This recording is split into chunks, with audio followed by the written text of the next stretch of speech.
selamat datang di episode terbaru. Kali ini kita akan membahas topik yang sangat menarik, yaitu tentang penetrasi, modernisasi, dan tradisi suku Baduy luar. Oke, Giliran Damayanti sebagai host. Di sini saya tidak sendirian.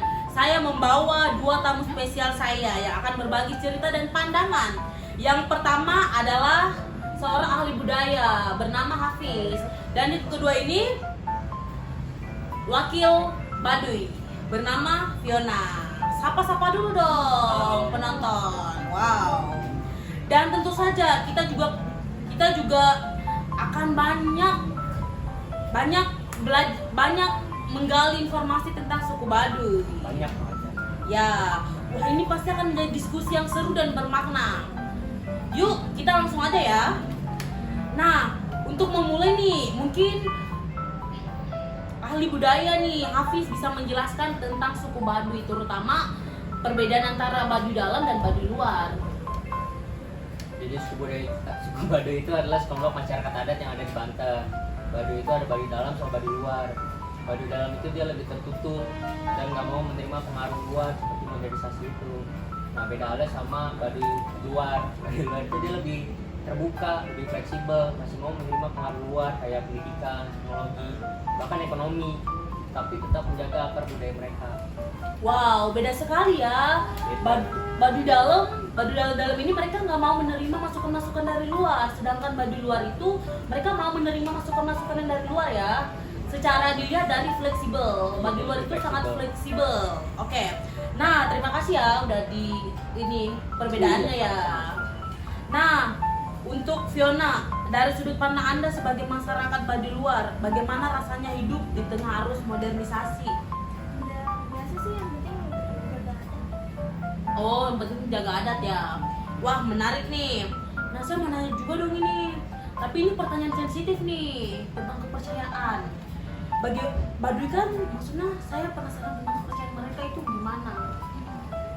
Kepercayaannya sudah dilakukan.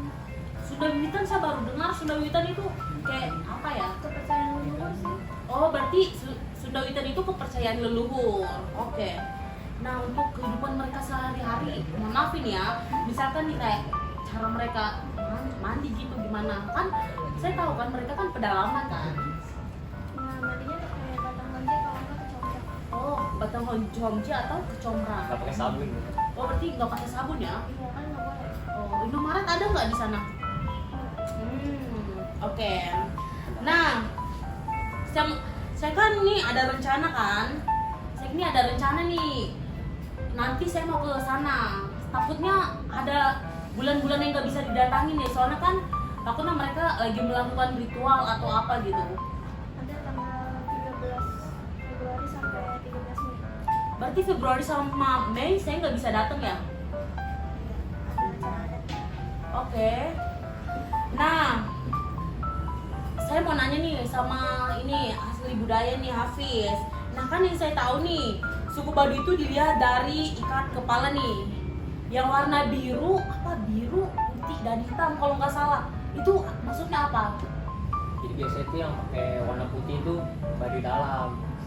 Kalau Baduy luar tuh biasanya kalau nggak biru dia hitam tuh Oh, kepalanya. kalau yang putih itu Baduy dalam, Iya. sedangkan yang hitam sama putih. Biru. Hitam sama biru itu Baduy luar. Oke. Baduy. Oh, nah, terus nih saya mau tanya dong, bukan pendapatan sih, lebih kayak ini penghasilan karena kan mereka di pedalaman ya, cara mereka itu gimana dong, cara bertahan hidup, survive hidup gitu. Jadi biasanya penghasilan mereka tuh dari hasil panen ya, hasil panen kayak padi, duren. Berarti mereka memanen ya. Berarti semakin banyak mereka memanen, berarti bisa dikatakan Iya, semakin banyak lumbung padinya itu semakin kaya dia. Oh gitu. Iya. Keren. Nah, selain ini nih, selain memanen, hasil apa aja? Saya mau nanya sama perwakilan Baduy nih. Ada kerajinan kan sih, kayak baju tenun sama gelang. Oh, kerajinan. Wow, menarik.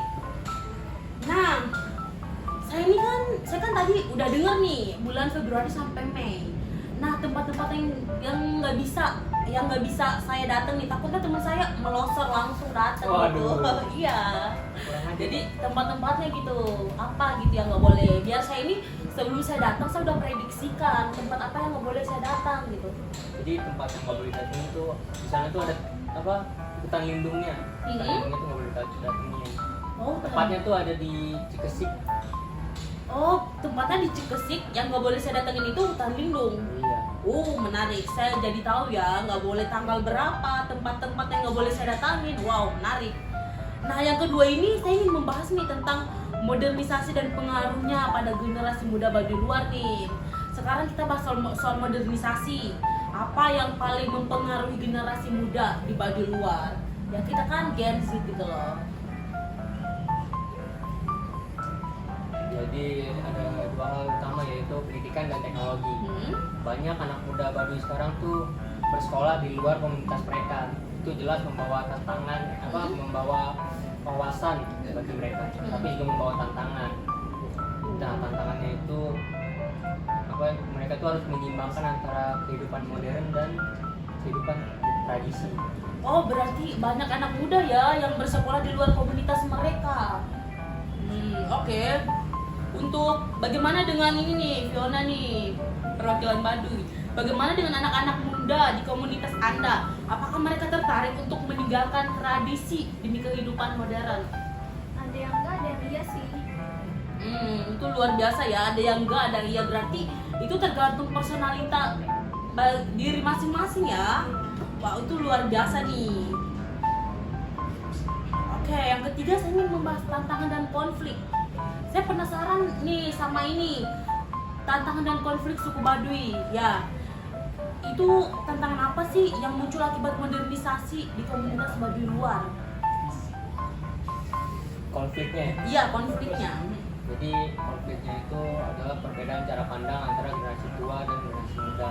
Generasi tua mungkin melihat modernisasi itu sebagai sebuah ancaman bagi mereka, itu dapat merusak adat gitu. Nah, beda halnya sama yang generasi muda. Yang generasi muda tuh melihat modernisasi sebagai sebuah peluang bagi mereka. Oh iya, karena kan sangat beda kan Gen Z sama orang-orang tua di zaman dulu ya. Mereka ini kadang nggak menerima. Iya, kaku, lebih kaku ya mereka. Ya itu benar sekali. Saya setuju. Nah, kalau untuk konflik internal di Baduy sendiri itu sendiri nih, Baduy luar dan Baduy dalam menurut perwakilan Baduy. Baduy dalam ketat ya. Jadi ya saling menghormati sih. Wow, luar biasa bijaknya ya, saling menjaga adat ya. Nah, tapi di sisi lain ada tekanan dari luar ya, misalnya pariwisata atau komersialisasi budaya Baduy. Mungkin bisa dijelaskan sedikit ahli budaya. Jadi banyak masyarakat luar itu ingin melihat keaslian Baduy, tapi mereka itu kadang lupa untuk menghormati dan menghargai adatnya. Nah, komersialisasi juga merupakan masalah ya, karena banyak produk di luar itu bukan berasal dari Baduy. Oh ya, berarti banyak wisatawan itu yang kadang mereka itu lupa menghormati aturan adat itu demi melihat keaslian Baduy ya. Oh iya, keren. Nah, sobat podcast, ini jadi pelajaran untuk kita sebagai wisatawan ya. Sobat podcast, penting untuk menghormati adat dan budaya lokal. Nah, bisa menanya nih, yang terakhir harapan dan masa depan untuk masa depan kita semuanya nih. Sekarang, nah, harapan Anda untuk komunitas Baduy luar dan di masa depan itu apa? Ya seperti sekarang sih yang penting Oh, yang penting nggak melanggar aturan adat ya. Tapi kita harus menerima perubahan yang baik juga. Misalkan nih teknologi yang membantu ya kami berjualan untuk berkomunikasi dan lain-lainnya. Nah, bagaimana dengan ahli budaya nih, Hafiz? Harapan saya itu masyarakat Bisa lebih menghargai. bisa lebih menghargai dan menghormati komunitas adat seperti Baduy ini. Setuju Baik sekali. dalam hal edukasi, kebijakan, bahkan pariwisata yang berkelanjutan. Nah, setuju sekali nih sobat podcast. Mari kita dukung bersama pelestarian budaya lokal. Baiklah sobat podcast, ini tadi diskusi kita tentang penetrasi modernisasi dan tradisi suku Baduy luar. Terima kasih untuk ahli budaya Hafiz dan terima kasih perwakilan Baduy Fiona. Senang sekali bisa bertemu dengan Anda. Saya banyak tahu tentang suku Baduy. Yang pertama ini saya banyak bingung, sekarang saya paham. Nah, semoga yang menonton juga bermanfaat untuk pendengar ya. Terima kasih juga. Jangan lupa subscribe, comment, and share.